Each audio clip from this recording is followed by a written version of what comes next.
Medical Expo damos la más cordial bienvenida. A continuación, damos inicio al Congreso Nacional Aspectos Legales y Periciales en el ejercicio de la enfermería de la Casa de la Enfermera de Jalisco. Damos inicio con la ponencia Historia de la Medicina Legal y su desarrollo en México, a cargo de la maestra Bárbara Martínez Leal, a quien pido un fuerte aplauso, por favor.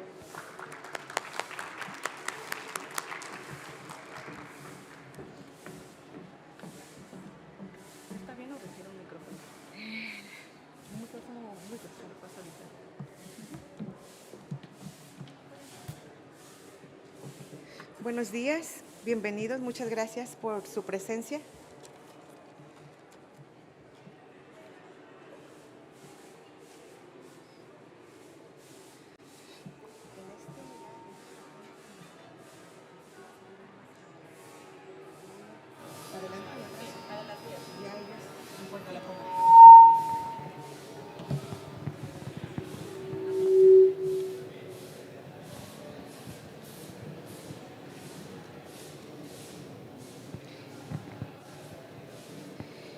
El hombre fue llamado por los antiguos un mundo menor, porque está compuesto de tierra, agua, aire y fuego, como el cuerpo de la tierra al cual se asemeja. Si el hombre posee huesos en su interior para sostener la estructura de su carne, el mundo posee rocas, los apoyos de la tierra. Si el hombre tiene en sí el lago de la sangre en el que crecen y decrecen los pulmones por obra de la respiración, el cuerpo de la tierra tiene su mar oceánica que también crece y decrece cada 6 horas con la respiración del mundo. Si de ese lago de sangre salen las venas que se van ramificando por todo el organismo, así también el océano llena el cuerpo terrestre de innumerables venas de agua. Leonardo da Vinci. Y bueno, vamos a dar inicio a esta exposición.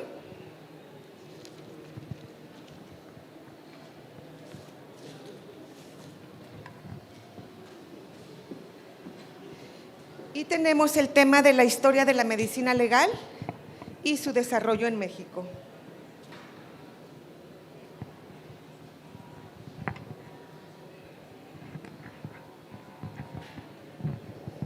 La medicina legal, de acuerdo a la definición de la Organización Mundial de la Salud, es una especialidad que reúne los conocimientos de la medicina que son útiles para la administración de justicia, para dilucidar o resolver problemas civiles, penales o administrativos y para cooperar en la formulación de las leyes. Vamos a dar un paseo rápido de manera cronológica por las diferentes etapas en las que se ha desarrollado esta rama tan importante. Dentro de la época antigua, vamos a encontrar dentro de la medicina mesopotámica el Código de Hammurabi. En este código se vieron muchas definiciones médico-legales, tanto que un médico que atendía a una persona libre, en el artículo 218 que maneja el código, un médico que veía y atendía a una persona libre y esta persona libre fallecía por la causa de la atención médica que se le fue brindada, al médico se le amputaban las 2 manos. Entonces vemos cómo empieza a haber, ahí empieza a entrar la medicina legal. En la medicina egipcia empezaron con la técnica de conservación de cadáveres y el máximo, la máxima autoridad legal era Imhotep. En esta medicina egipcia, los médicos eran pagados por el Estado y eran sumamente censurados y castigados las equivocaciones de los médicos. En la medicina israelí fue un importante material médico-legal donde se describían las costumbres y obligaciones relacionadas con la actividad sexual, la virginidad, las causas médicas de la nulidad del matrimonio y del divorcio, y algunas disposiciones ya empezaban a haber visos relativas al cadáver. En la medicina hindú era muy importante el peritaje médico, porque si se equivocaban al dictaminar si el médico había errado o no en su haber, a las personas les amputaban la nariz. Entonces, también ellos se especializaron en hacer colgajos de la frente, pues para quitar esa dificultad. En la medicina griega, tuvo una relación entre la medicina legal y la justicia, porque aquí ya empezaba a hacerse indispensable que el médico se presentara ante los tribunales y aún ante un jurado para que pudiera emitir sus dictámenes. En la medicina romana, pues ya sabemos que los romanos han tenido mucha influencia en las situaciones jurídicas y en las leyes, puesto que de sus inicios y de sus leyes se desprendieron las leyes actuales que tenemos hoy en día. Aquí, dentro de la medicina legal, hay 3 leyes importantes. La Lex Cornelia de Iuris, esta separaba y clasificaba las lesiones, los golpes y las agresiones corporales. Esto para poder identificar qué ameritaba el tipo de castigo. La Lex Cornelia de Sicaris et Beneficis establecía penas para los homicidas, envenenadores y personas que actuaban con dolo. En aquella época era muy común que se les envenenara a las personas para matarlas. Y la Lex Aquile era una propuesta que hizo Lucio Aquilio en el año 572 a.C. y trataba de la reparación del daño. Ahí ya empezaba a hablar de una reparación del daño cuando el médico se equivocaba. Y era diferente si era al que se le causaba daño, era el esclavo o era un hombre libre.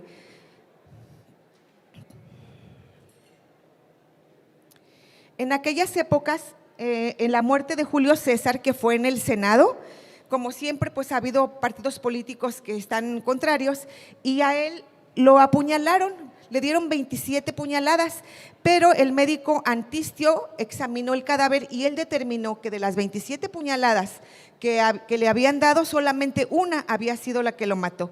Entonces vemos cómo ya era muy interesante que empezaban a ver los inicios de la medicina legal. Dentro de las 12 tablas que tuvieron vigencia 9 siglos, en ella ya se estudiaba la forma de reparación de las lesiones, la muerte del neonato, la duración máxima de la gestación para que se considerara legítima y también se empezaba a valorar la responsabilidad que tiene el enfermo mental. Dentro de la Edad Media en Oriente tenemos el libro del Digesto. Este se refería al diverso tipo de lesiones, señalaba las indemnizaciones, tratando igualmente el aborto, el infanticidio, la violación y el envenenamiento. Ya en el occidente tenemos varias leyes, las leyes de los francos del siglo V, la ley de los alemanes, siglo VI, de los lombardos en el siglo VII y en el siglo VIII los capitulares de Carlomagno. En estos escritos se aconsejaba a los jueces cómo apoyarse en la opinión de los médicos para que les ayudaran a ilustrar de una manera más conveniente los problemas judiciales. En los decretales de Inocencio III se consagra el peritaje médico, se visitaba a los heridos por orden judicial y era una orden del derecho canónico. En los siglos XIV y XV, las prácticas médico-legales empezaron a adquirir un notable progreso en el estudio del cadáver, principalmente en el estudio anatómico, pero también en algunos casos ya empezaba a estudiarse de manera anátomo-patológica para determinar la causa del cadáver.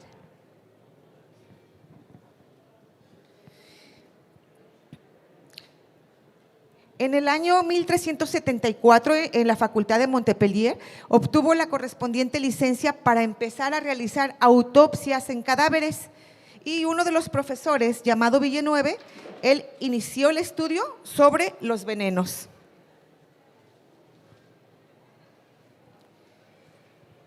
En el Renacimiento, en los siglos XVI y XVII, es donde se empieza a dar una consagración de manera más definitiva de la medicina legal ya como una disciplina independiente. y como un auxiliar de la justicia. En Alemania se cuenta con un completo código penal en las ordenanzas de Bamberg. En Francia, con el emperador Carlos V, empiezan a ver las constituciones criminales carolinas, en donde se hacen descripciones detalladas de los peritajes médico-legales y ya se exige que se haga un peritaje en ciertos asuntos. En Italia fue importante la autopsia médico-legal que se le hizo al Papa León X para establecer su causa de muerte, porque se sospechaba que ya había sido envenenado. Antonio Binibieni hizo una obra que tuvo 111 capítulos, donde él hablaba, se titulaba Las causas obscuras de la enfermedad y milagros de su curación. Y tuvo 11 capítulos y presenta la primera colección, donde empieza él a describir todas las autopsias que él le hacía al cadáver, ya con una finalidad de investigación. Él fue el primero que empezó a pedir permiso a la familia para poder disecar los cadáveres y empezar a hacer investigación. Ambroise Paré, él fue un ilustre hombre en la historia de la medicina y escribió su obra de los informes y los medios de embalsamar cadáveres. Debido a esta obra que él tuvo, se llevó el título del padre de la medicina legal. Él empezó a determinar en su obra cuáles eran las causas de que un hombre muriera, si moría fuera del agua y lo echaban al agua ya muerto, o si el hombre verdaderamente se había ahogado dentro del agua. También en sus investigaciones él encontró las diferencias dentro de los órganos cuando había una intoxicación por dióxido de carbono. Y en uno de sus capítulos del libro que escribió, lo dirigió completamente a los inicios de la toxicología. En la península itálica tenemos a Juan Bautista Codronchi. Él publica una recopilación de peritajes de interés legal y empieza a dar formalidad y crear normas para que los médicos supieran cómo realizar las declaraciones médicas ya ante la justicia. Fortunato Fedele y Juan Frogoso fueron cirujanos que escribieron las causas públicas y judiciales que acostumbraban a dictaminar los médicos.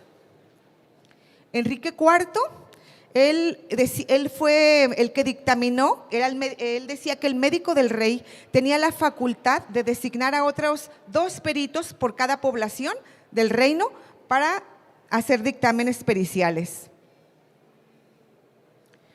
Paolo Sacchia, él fue muy importante porque él dio coherencia a la ciencia de la medicina legal en un libro básico que se llamaban Las cuestiones médico-legales y que fue publicado en Roma.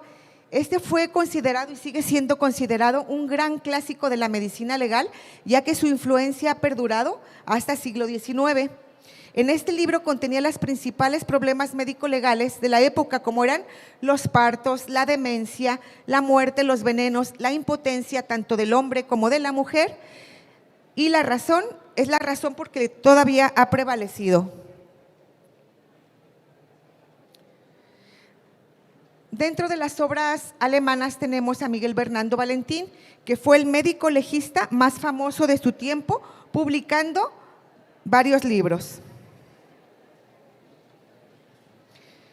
En Francia ya se empezaba a cultivar la disciplina médico-legal y en la siguiente centuria tuvo autores muy representativos que empezaban como Antoine Louis, quien estudiaba acerca de la muerte por ahorcadura.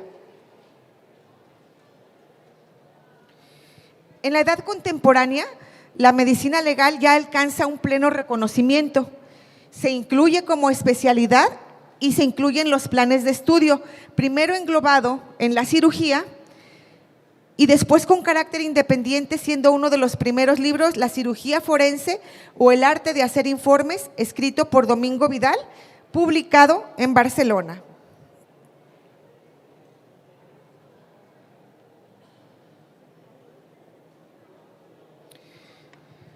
Bueno, en España también encontramos varios autores entre ellos Bonaventura, que él hizo un libro, Tratado de los Venenos, y fue el precursor, junto con Paré, de la toxicología. En Sudamérica también empezaron a haber altos exponentes de la medicina legal y de la psiquiatría forense, y en los últimos tiempos se reveló un desarrollo notable en las ciencias criminológicas. En Santander, el doctor Carlos Cotes y la doctora Elvira Aguilera fueron encargados de la modernización del sistema legal y de la construcción actual de una sede de medicina legal en Bucaramanga. El doctor Julio César Mantilla fue un prospector y evaluador de aproximadamente 15,000 autopsias, y todas ellas las describió en su obra Patología Forense.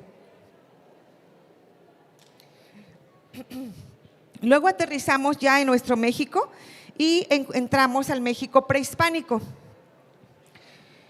En el México prehispánico inicia una cronología en la que habrá que remontarnos cómo nace la medicina legal como tal al calor del hombre primitivo y como consecuencia de los primeros hechos violentos y de la atención de las primeras lesiones. En este tipo de determinaciones y pericias médicas, ellos tenían la edad, la identidad, los exámenes ginecológicos, que eran de un valor de primer orden. Con relación a la pericia de los muertos, el médico debía certificar la muerte y a la vez indicar si era un suicidio, accidente u homicidio, y si se había usado veneno, que era muy común en aquellos tiempos. Y en los casos de homicidio, el homicidio era decapitado. Con relación al aborto, ahí los médicos tenían que dictaminar si el aborto había sido de manera natural o había sido inducido por que alguien le hubiera administrado hierbas. En este caso, el médico tenía que dar esas informaciones, lo que permitía fundamentar el castigo que se debía de aplicar. En aquel entonces, el homicidio, el aborto, el adulterio y el infanticidio eran castigados con pena de muerte. Ellos tenían algo que llamaban el tecpan, que era como una plazoleta que quedaba fuera del Palacio de Gobierno, por decir así, y ahí los lapidaban, los flechaban o los mataban a golpes. La embriaguez también era un delito y solamente era permitido cuando había fiestas conmemorativas. Si esto pasaba fuera de estas fiestas, había también castigo y podían morir a golpes. Por lo que vemos que el dictamen médico era muy importante, puesto que las muertes eran demasiado violentas. Aquí hay una clasificación de heridas que ellos manejan. Ellos decían que el tlacocoli era cualquier herida, el temostoslistli eran rasguños, el tlaxipehualistli eran desolladuras y el netoxomalistli desolladuras producidas por golpes. Esa era su clasificación prehispánica de lesiones.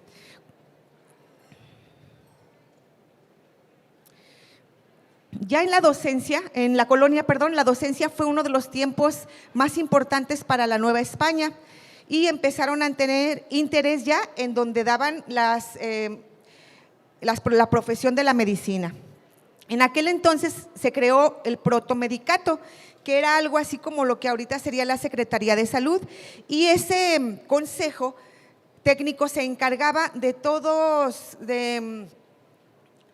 las personas que estaban al servicio de la salud, y eran los médicos tanto españoles como criollos, indígenas, las enfermeras, las parteras, los algebristas, curahuesos y los curadores de bubas y aficionados. El primer obispo de la Nueva España, Juan de Zumárraga, y el virrey Antonio de Mendoza gestionaron la creación de la Real y Pontificia Universidad de México. Esta fue fundada durante el gobierno del segundo virrey Luis de Velasco por orden real, que fue expedida en el año 1551.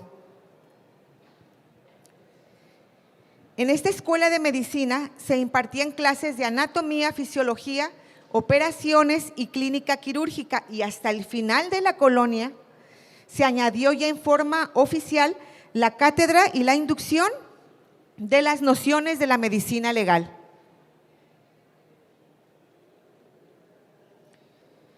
Los encargados durante la época de la colonia en aclarar las consultas médicas de los jueces eran un grupo de peritos constituidos por 2 médicos y 2 cirujanos. Eran propuestos por el gobierno y por el protomedicato. Escogían a los médicos que fueran más probos, más honestos, que fueran prácticos en la medicina legal, que ya la ejercieran, y estos no recibían ninguna remuneración económica. A partir de ese tiempo, la medicina legal en México ha tenido un doble sendero, tanto el académico, por una parte, y el de procuración de justicia por la otra. En octubre, el protomedicato prohibió a los médicos cirujanos que se encargaran de la curación de los enfermos que no se les habían asignado. Estos eran los albores de la vida independiente acerca de la medicina legal. El progreso y la evolución de la medicina legal han estado en consonancia con la administración de justicia, y esta, a su vez, bajo la dependencia de las ideas filosóficas del tiempo. Se formó un cuerpo de doctrina en el siglo XVI con Paré, con Sacchia, y de ahí en la Escuela Real y Pontificia Universidad de México se empezaron a llevar esas ideas. Fue cuando el espíritu científico empezó a impregnar todas las universidades. La situación política y religiosa que privaba en ese entonces en la Nueva España impedía que llegaran los nuevos conocimientos a la universidad. Esta era extraña a las corrientes intelectuales del Renacimiento, cuya influencia se empezaba a sentir en todo el mundo. El protomedicato, muy a su pesar, en la Ciudad de México, por orden del rey Carlos III, se fundó en la Nueva España el Real Colegio de Cirugía a instancias del virrey Marqués de Croix. Las cátedras que ya quedaron establecidas fueron anatomía, fisiología, clínica quirúrgica y medicina legal.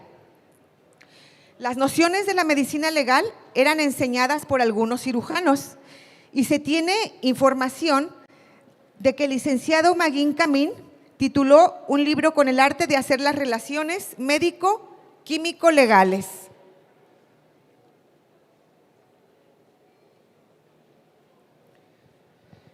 En tanto que en la universidad fue decayendo la enseñanza de la medicina en forma notable por la renuncia a admitir las nuevas corrientes que ya venían con mucha fuerza, y que fueron las instituciones que fueron creadas por Carlos III y el Real Colegio de Cirugía se distinguían por su labor progresista. Así quedaron definidas 2 tendencias que fueron opuestas: la conservadora, de la universidad donde estudiaban los médicos, y la corriente progresista del Colegio de Cirujanos. En estas condiciones sorprendió la independencia de la profesión médica de México, la enseñanza de la medicina y el ejercicio profesional en que egresaban. Un año antes es creada la Escuela de Ciencias Médicas, que escogía a sus profesores especialmente del Real Colegio de Cirugía, donde se llevaban las ideas más liberales, y ahí tenía su sede la medicina legal.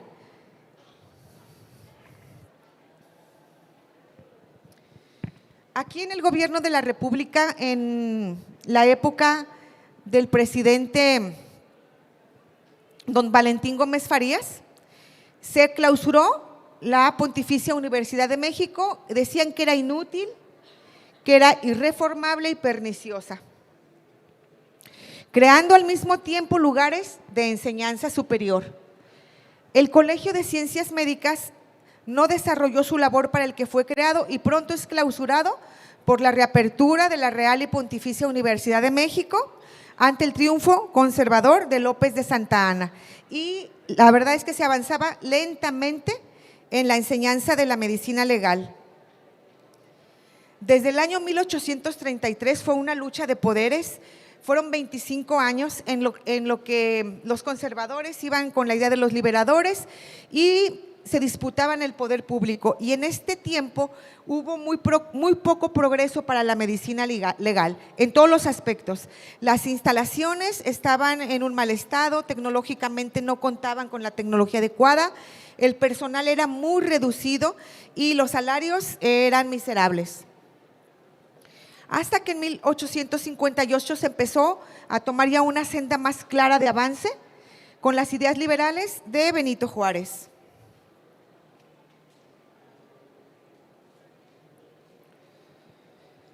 En el siglo XIX hubo una figura muy destacada, el maestro Luis Hidalgo y Carpio, y a él se le reconoce como el fundador de la etapa científica de la medicina legal en México. Él quedó encargado como miembro del Consejo Superior de Salubridad del 1850 a 1869. Fue nombrado presidente de la comisión encargada de elaborar el Código Penal de la República Mexicana en sus aspectos médico-legales. Él empezó a difundir nuevas corrientes del pensamiento médico-legal iniciadas ya en otro continente. Él empezó a experimentar la coagulación de las heridas, elaboró teorías sobre las definiciones legales del suicidio, señaló precauciones para evitar el enterramiento de personas vivas, empezó a versar estudios toxicológicos y propuso un método general de análisis de sustancias venenosas. Él trabajó muchísimos años en el Hospital Juárez y debido a las numerosas observaciones que hizo en ese hospital, las observaciones médico-legales principalmente, eso hizo que él tuviera una predilección por esta rama, que en esos tiempos era mirada aún con desprecio, no era muy reconocida. Él constituyó la aplicación de sus conocimientos y la brillante síntesis de su labor de la medicina legal.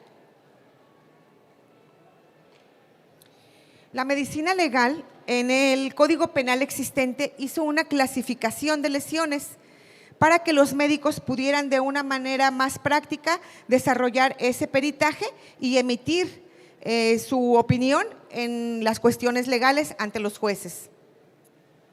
Ellos las clasificaban en leves y graves, y si eran por esencia o por accidente. Y ellos decían con el peritaje qué tipo de castigo se ameritaba, ya fuera con una sanción penal o ya fuera con una sanción civil o las dos.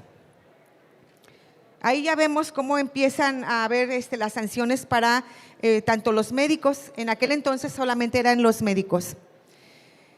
Se exigía también que los médicos que hacían sus dictámenes periciales lo hicieran en una sola exhibición, o sea, la primera, no debían equivocarse.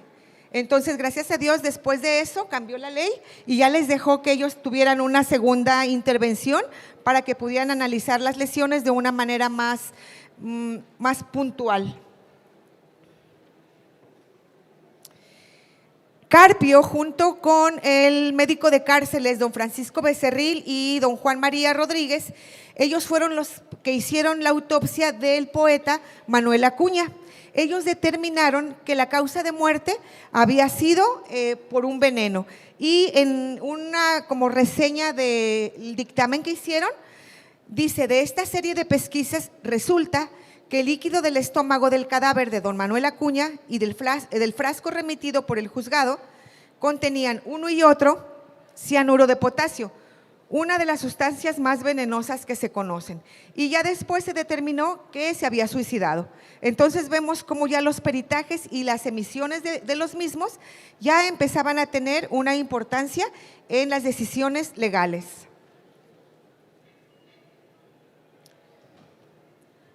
En el año de 1880, en el Distrito Federal, que hoy es Ciudad de México, ya se empezaban a crear los servicios de comisaría y por la nueva organización de los tribunales de justicia se creó un cuerpo de peritos médicos legistas y el Consejo Médico Legal. los cuales quedaron como auxiliares de la Administración de Justicia. En 1988, Renato Sales empezó a referirse a los médicos legistas que no solo eran auxiliares de la Administración de Justicia, sino que eran copartícipes de la Administración de Justicia. Todas las personas que tenían, los médicos que tenían interés de laborar como peritos en esa época, deberían de pertenecer al cuerpo de policía, así lo marcaba la ley, y durante muchos años los médicos tuvieron nombramientos de policía y su jefe era el inspector general de la policía y los servicios se identificaban como la Cruz Verde. Este personal de peritos médico-legistas estaban encargados de hacer los reconocimientos de las personas, practicaban los análisis de las sustancias que eran sospechosas, hacían autopsias de cadáveres que les fueran consignados, iban a las audiencias, iban a las diligencias y emitían sus dictámenes. Aquí la única prohibición que tenía era que lo hicieran en tiempo de vacaciones, o sea que tenían prohibido laborar o emitir dictámenes de manera independiente.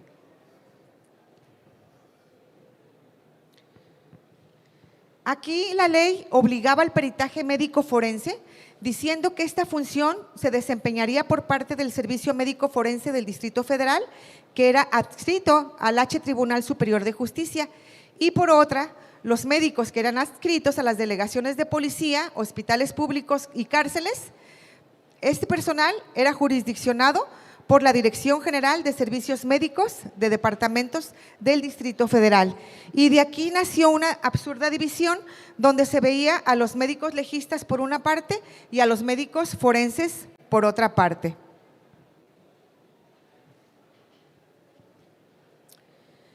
Ya en febrero de 1905 se había inaugurado el Hospital General de la Ciudad de México, que era dependiente de la Secretaría de Salubridad. Y aquí ya tenían especialidades e impartía servicios de psiquiatría, no se impartían servicios de psiquiatría ni de medicina legal y no atendían a los lesionados.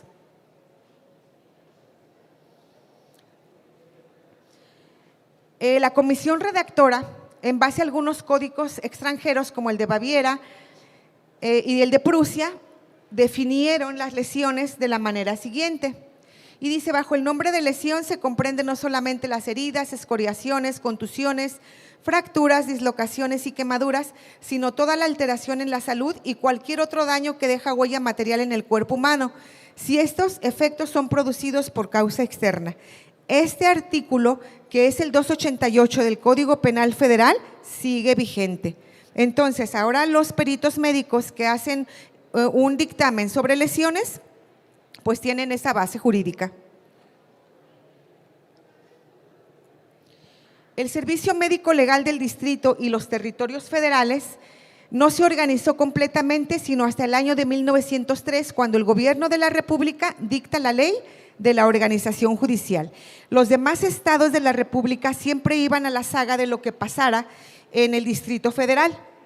Había estados que por su posición económica dentro de la República Mexicana se consideraban como estados que tenían, que eran de alto nivel en cuestiones de la medicina forense. Entre estos estaba Guadalajara, Jalisco, estaba Michoacán, Monterrey y Toluca.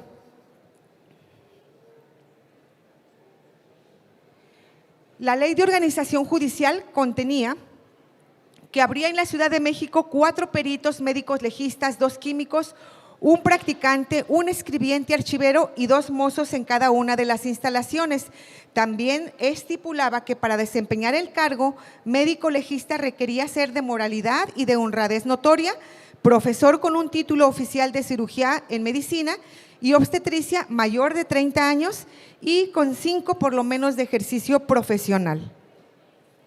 Entonces vemos cómo aquí ya empezaba a haber requisitos para poder tener la calidad de peritos. En 1840 aproximadamente, los médicos que se desempeñaban como peritos no tenían tanto como una especialidad y no se les requería.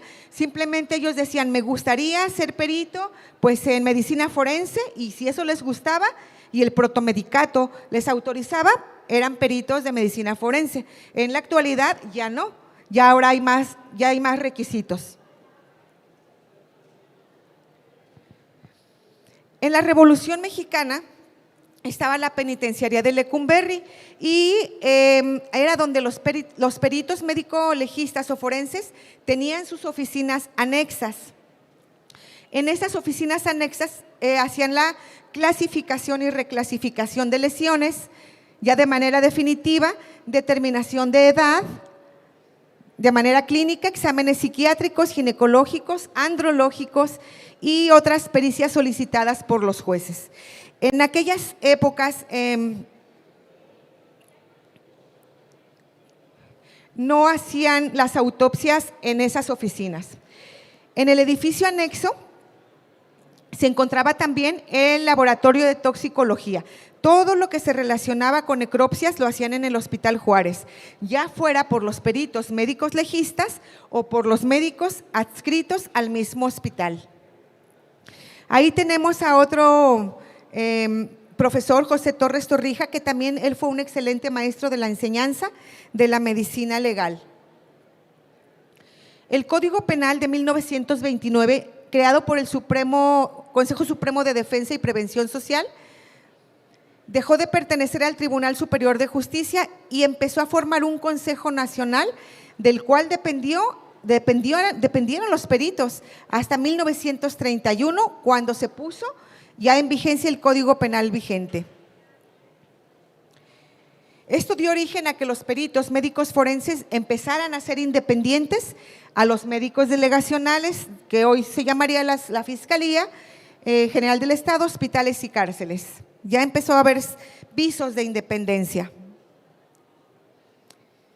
En la segunda mitad del siglo XX empezaron a haber eventos científicos organizados de medicina legal y forense, múltiples y variados. Se efectuaban por diversas instituciones, tales como el CEMEFO, los Servicios de Salud del DF, la Universidad Autónoma de México, la Universidad de Medicina de los Politécnico, y ya fuera en forma aislada o en conjunto se empezaron a formar cursos, congresos, seminarios, especialidades y hasta maestrías.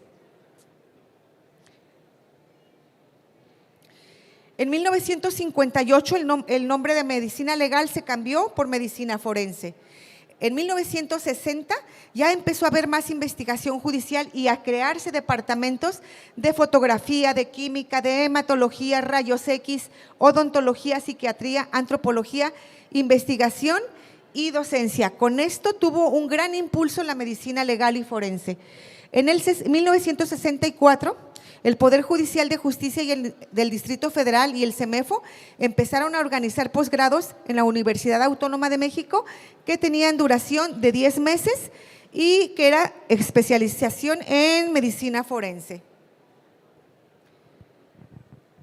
En 1970, la Procuraduría General Judicial del DF empieza a organizar y reforzar la Dirección General de Servicios Periciales. En 1971 se empieza a mejorar la administración de justicia por parte del presidente en aquel entonces, Echeverría, y desaparece la cárcel de Lecumberri. En 1973 se da la fundación de la Asociación Mexicana de Medicina Legal AC y el Colegio de Médicos Forenses del Estado de Veracruz, que se encuentran vigentes. En este año, en la Escuela Militar, se crea la maestría médico forense y sale la primera generación y actualmente todavía continúa con docencia.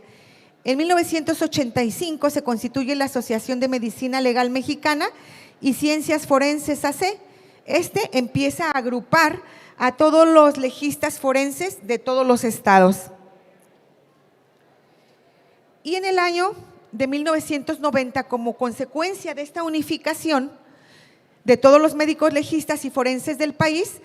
En ese entonces se encontraban que en el 88 había aproximadamente 500 médicos especialistas ya certificados y 100 recertificados.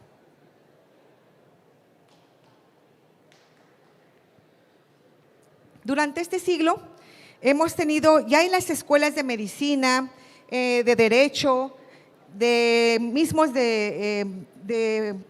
facultad de periciales y forenses, entre otras, empezaban a tener ya auge los autores extranjeros como los franceses, españoles, italianos, pero ya empezábamos a contar con obras de peritos nacionales, que también ya empezaban a ser muy representativas y muy importantes, que también había artículos médicos al respecto.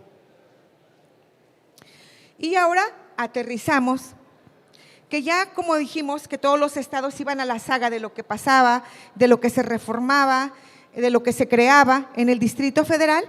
Bueno, aterrizamos ya en nuestro Guadalajara, que dijimos que era uno de los estados que se consideraba como de primer nivel en cuestiones médicas, legales y forenses. Y en junio de 1988 fue creado el Instituto Jalisciense de Ciencias Forenses. Para este año ya había institutos jaliscienses para todos los estados y ya dependiendo del estado, pues decían de dónde era. En este caso, en el de Jalisco,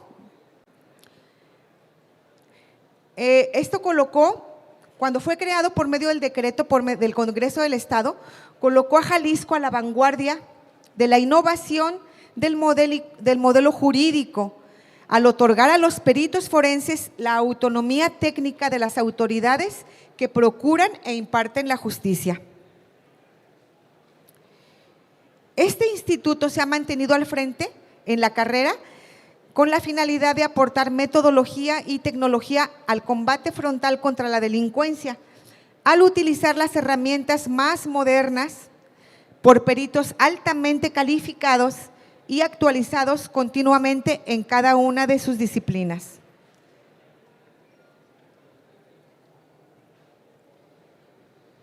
Hoy este instituto es un organismo con reconocimiento en el país y en el mundo, gracias al profesionalismo de sus peritos, quienes han participado en congresos, en programas, en investigaciones internacionales, en Europa y en América. Y tiene 9 laboratorios actualmente. Uno es el laboratorio de genética. Para los miembros de este instituto, está claro que la ciencia es la luz de la justicia, y que esto se logra a través de la aplicación de la metodología científica, mediante el estudio de los indicios localizados en el lugar de los hechos, que son reflejados en los dictámenes que se rinden para las diversas autoridades.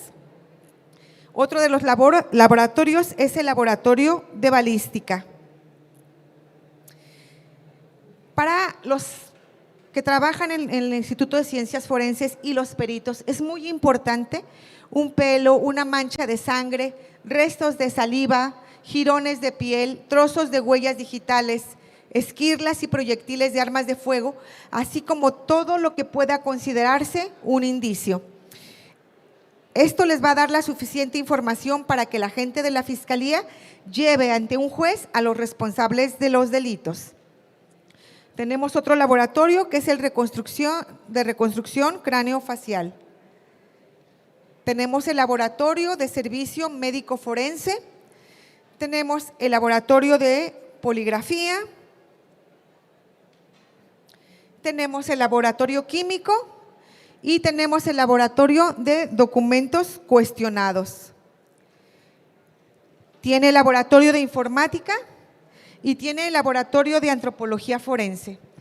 Ahora, para ser perito, cuando una persona se interesa en ser perito, hay convocatorias que emite el Consejo de la Judicatura Federal o la Fiscalía y que ya tienen otro tipo de requisitos. Esos requisitos son algunos de ellos que sean mexicanos, que sean mayores de 35 años, que tengan un título de médico o de enfermera con cédula profesional emitido por una autoridad y que tengan una especialidad en medicina forense, que no hayan cometido ningún delito, que no tengan antecedentes penales, que ante los ojos de la sociedad sean probos y honrados, entre otras cosas.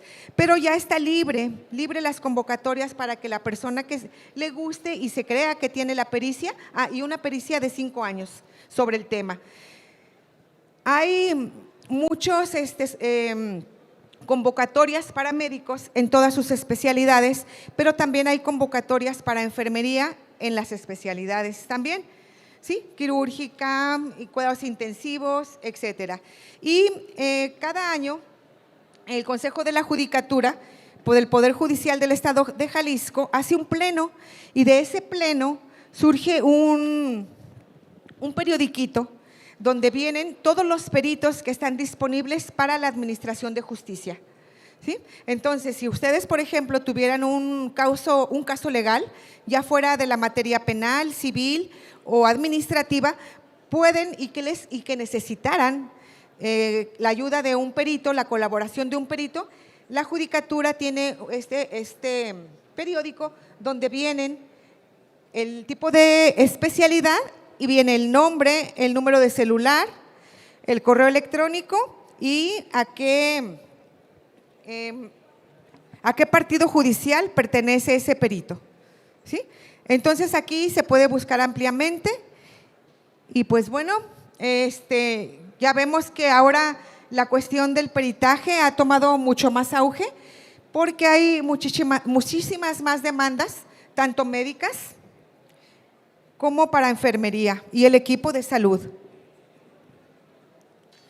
Y bueno, en una manera rápida, espero que haya podido comunicarme y hacerme entender, y gracias por su atención y por su paciencia.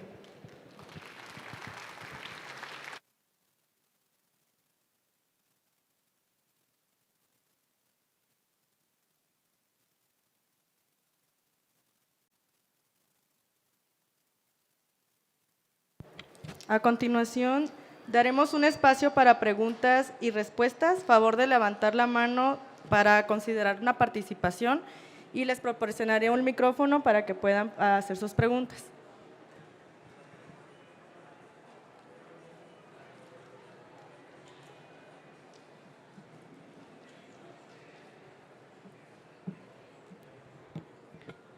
Favor de levantar la mano, por favor.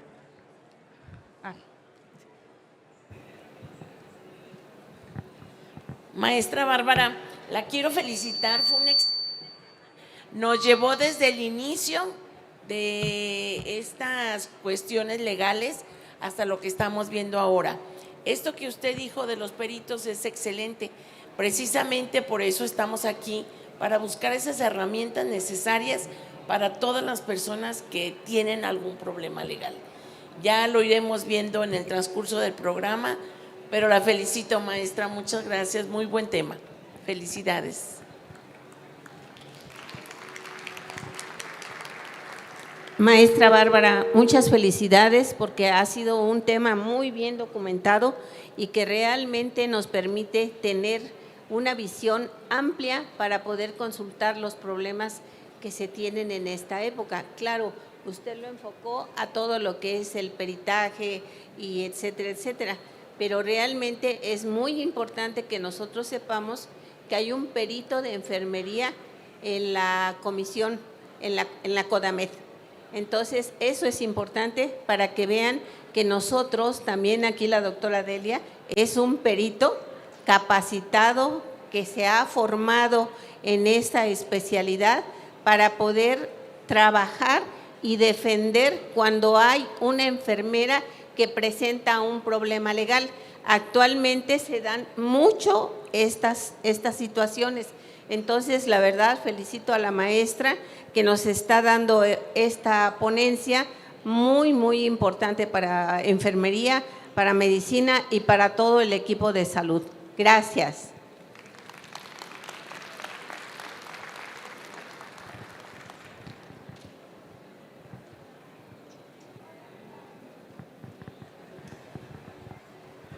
Buenos días a todas, compañeras.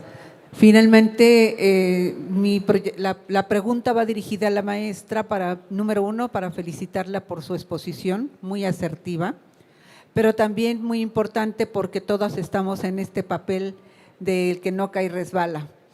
Pero independientemente de estas situaciones, el conocer que tenemos en la justicia o en el grupo de justicia algo que nos pueda defender es muy importante. Y mi pregunta más directa es sobre ese último periodiquito que dice usted, pues sería muy importante dónde lo podemos obtener, tal vez del internet o hay alguna forma en que podamos tenerlo en este momento, pero para llevarlo tanto a las enfermeras que están en el activo como los estudiantes tienen que aprender a saber que tengo el derecho a saber, tengo el derecho de aprender y tengo el derecho a defenderme. Muchas gracias, maestra.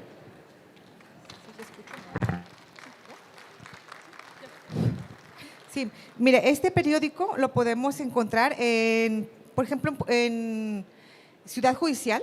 Hay una persona que ahí afuera con una mesita se pone a vender estos periodiquitos, pero estos se renuevan de manera mensual. Entonces, el tener uno, más bien cuando se vaya a necesitar, sería acudir a comprarlo, a adquirirlo, porque ya se modifica pues con los peritos autorizados.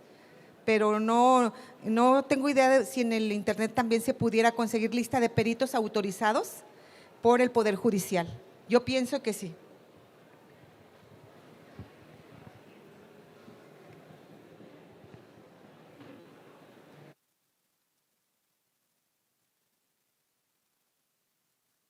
Hacemos mucho su ponencia, maestra, y a nombre del Comité de Medical Expo le otorgamos el presente reconocimiento, para lo cual pido un fuerte y caluroso aplauso, por favor.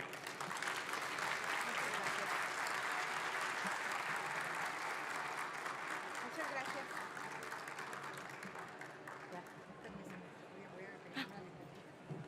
Porque es de la maestra. Sí.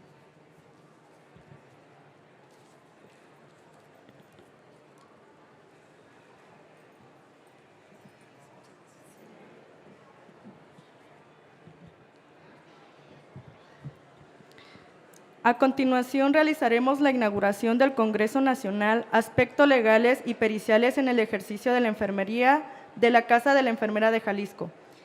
Por lo tanto, presentaremos al Presidium que nos acompaña. Por favor, el Presidium haga el favor de subir al podium.